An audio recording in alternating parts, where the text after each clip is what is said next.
जी नमस्कार। नमस्कार सर। क्या नाम है जी आपका? हर्षाली पाटिल। जी कहाँ से आए हैं आप? मैं पुणे महाराष्ट्र से हूँ। संत रामपाल जी महाराज जी से नाम दीक्षा लेने से पहले आप क्या भक्ति साधना करते थे? हम हिंदू धर्म से हैं सर। तो हम सभी देवी देवता की पूजा करते थे, सभी व्रत करते थे, तीर्थों पे जाते थे, शिरडी के साईं बाबा के मंदिर जाना, बालाजी जाना। और हम नासिक से हैं तो नासिक में हम लोग पंचवटी जाना, हर कोई बड़ा सा व्रत रहता था एकादशी का या कुछ भी, तो हम लोग गंगा स्नान के लिए जाते थे पंचवटी में। जब आप पहले से ही सभी प्रकार की पूजा साधना कर रहे थे तो फिर आप संत रामपाल जी महाराज जी के शरण में क्यों गए? संत रामपाल जी महाराज जी के शरण में मेरे माँ और पापा जुड़े हुए थे। इतने सारी पूजाएं करते हुए भी, इतने सारे व्रत ये सब करते हुए भी मैं बहुत बीमार रहती थी हमेशा। मतलब मुझे हफ्ते 2 हफ्ते में अस्पताल जाना ही जाना था। कभी पेट में दर्द हो गया, कभी सर्दी हो गई, कभी खांसी हो गई, कभी कुछ, तो मतलब ऐसे में हमेशा बीमार रहती थी। तो मेरे पापा ने मुझे कहा कि उन्होंने तो 14 में नाम दीक्षा ली हुई थी संत रामपाल जी महाराज जी से।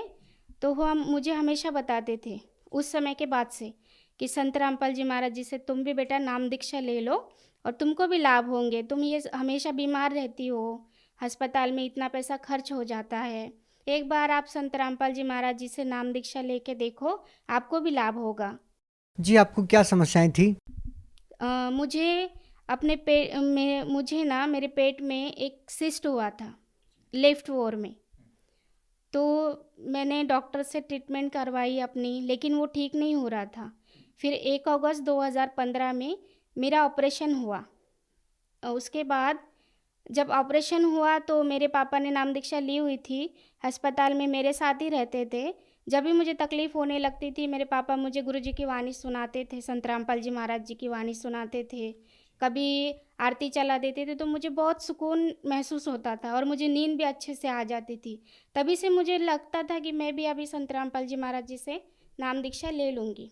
तो फिर मैंने 2017 में संत रामपाल जी महाराज जी से नाम दीक्षा ली।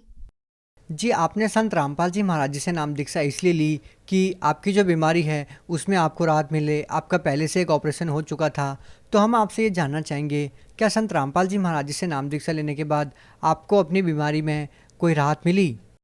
1 अगस्त 2015 को मेरा एक ऑपरेशन हो चुका था। फिर 2016 से फिर से मुझे तकलीफ़ शुरू हुई। मतलब इतनी तकलीफ़ फिर से मुझे होने लगी, फिर मैं सोचने लगी कि ये मेरा तो एक बार ऑपरेशन हो चुका है, अब फिर से क्यों ऐसी तकलीफ़ हो रही है? हमने डॉक्टर को पूछा तो डॉक्टर ने फिर से मेरे लेफ़्ट ओर में बड़ी-सी गाँठ बता दी। तो फिर हम बहुत डर गए, मेरे पापा वो सब सब लोग डर गए, मेरे हस्बैंड, कि फिर से गाँठ होने, पहले तो मेरा बच्चा जो हुआ है वो सीज़र से हुआ है, उसके बाद मेरा दूसरा ऑपरेशन और उसके बाद तीसरा ऑपरेशन। मैं कैसे, मतलब सब लोग डर गए कि कैसे हो सकता है ये। फिर भी हमने फिर पापा ने कहा कि तुम नाम दीक्षा ले लो बेटा, जो भी होगा मालिक देखेंगे, संत रामपाल जी महाराज तो सबके ऊपर दया करते हैं। तो मैंने 26 मार्च 2017 को संत रामपाल जी महाराज जी से नाम दीक्षा ले ली। और उसके बाद अ, फिर डॉक्टर ने कहा कि गांठ बड़ी हो रही है तो उसका ऑपरेशन करना पड़ेगा तुमको। तो हमने संत रामपाल जी महाराज जी से, नहीं, हम पहले 2-3 डॉक्टर को दिखाए कि शायद दवाई से अच्छा हो जाए, लेकिन डॉक्टरों ने हमें बहुत मतलब ऐसा कहा कि नहीं, ये ऑपरेशन नहीं हो सकता आपका, या तो बहुत रिस्क रहेगी इसमें, आप बड़े-बड़े डॉक्टर को बुलाना पड़ेगा क्योंकि आपका तीसरा ऑपरेशन है और हमें लगता है कि ये कैंसर का गाँठ है, जो आपको बार-बार हो रही है। तो उन्होंने कैंसर का बता ही दिया था, लेकिन फिर हमने संत रामपाल जी महाराज जी से प्रार्थना की। तो प्रार्थना में परमात्मा के ऐसे आदेश आए कि बेटा अच्छे से डॉक्टर को दिखा के आप ऑपरेशन करवा लो, परमात्मा आप पर दया करेंगे। तो हमने अच्छे से डॉक्टर को दिखा के हमने ऑपरेशन करवा लिया। तो मेरा लेफ्ट ओर और वो गाँठ निकाल दी डॉक्टरों ने। लेकिन उसके बाद मुझे केमो का इंजेक्शन देना शुरू कर दिया। तो ये वो क्या कैंसर की ही गाँठ थी और केमो का इंजेक्शन देना शुरू कर दिया। जैसे ही मैंने 3 इंजेक्शन लिए और मुझे बहुत तकलीफ़ होने लगी, मेरे बाल गिरने लगे, मुझ मुझ में इतना वीकनेस आ गया था कि मैं उठ भी नहीं पाती थी। बिल्कुल मुझे हाथों के मेरे छाले जैसे निकलने लगे, सब स्किन निकलने लगी। तो फिर से हमने परमात्मा से मतलब संत रामपाल जी महाराज जी से प्रार्थना लगवाई। तो मैंने तो कहा गुरुजी से कि अब तो परमात्मा आप ही हो, मुझे अब कोई दवाई ये सब नहीं खाना है। ठीक है, तो फिर उसके बाद फिर से हमने डॉक्टरों ने हमसे कहा कि रेगुलर आप चेकअप करवा लो, एक बार सोनोग्राफ़ी करवा लो। जैसे ही मैंने सोनोग्राफ़ी की और उसके बाद जो मुझे पता चला, उसके बाद तो मेरी पैरों तले ज़मीन ही निकल गई सर जी। क्योंकि उसके बाद जो कहा डॉक्टर ने कि आपका लेफ़्ट ओर तो निकाल दिया गया है, आपकी गाँठ भी निकल गई, लेकिन फिर से आपको राइट जो ओर है आपकी, उसमें इतनी सारी गाँठें आपको आ रही है कि आपको अभी सीधे आपकी बच्चेदानी निकालनी पड़ेगी। तो फिर हम सब डर गए। इतना मतलब कि तीसरी बार, चौथी बार जैसे मेरा उसी जगह पे ऑपरेशन करना, ये तो मतलब हो ही नहीं सकता था। तो फिर हमने संत रामपाल जी महाराज जी से प्रार्थना लगवाई और फिर मैंने संत रामपाल जी महाराज जी से मन ही मन कहा कि हे परमात्मा, आप ही परमात्मा हो, आप ही सबसे बड़े डॉक्टर हो इस पृथ्वी के। आपके सिवा तो कोई डॉक्टर है ही नहीं हमारे लिए। हम आपके बच्चे हैं, आपके शरण में आए। आप मुझे आपको जैसे भी रखना है मालिक, आप ही रखो। तो फिर मैंने दवाई वो सब बंद कर दिया। मैंने किसी भी डॉक्टर को नहीं दिखाया उसके बाद। फिर मेरा जो 1 अगस्त को ऑपरेशन हुआ था 2017 में, मुझे डॉक्टर ने कहा था कि आप सफ़र नहीं कर सकती। तो सर जी उस दिन के बाद मैं वो दिन है जिस दिन मैंने संत रामपाल जी महाराज जी से प्रार्थना लगाई और उस दिन के बाद आज का दिन है, आज 4 साल हो गए। मैंने ना तो कोई सोनोग्राफ़ी करवाई है अपनी, ना ही किसी डॉक्टर के पास गई हूँ और मैं आज बिल्कुल स्वस्थ हूँ, बिल्कुल अच्छी हूँ। संत रामपाल जी महाराज जी के दया से मैं बिल्कुल आज ठीक हूँ।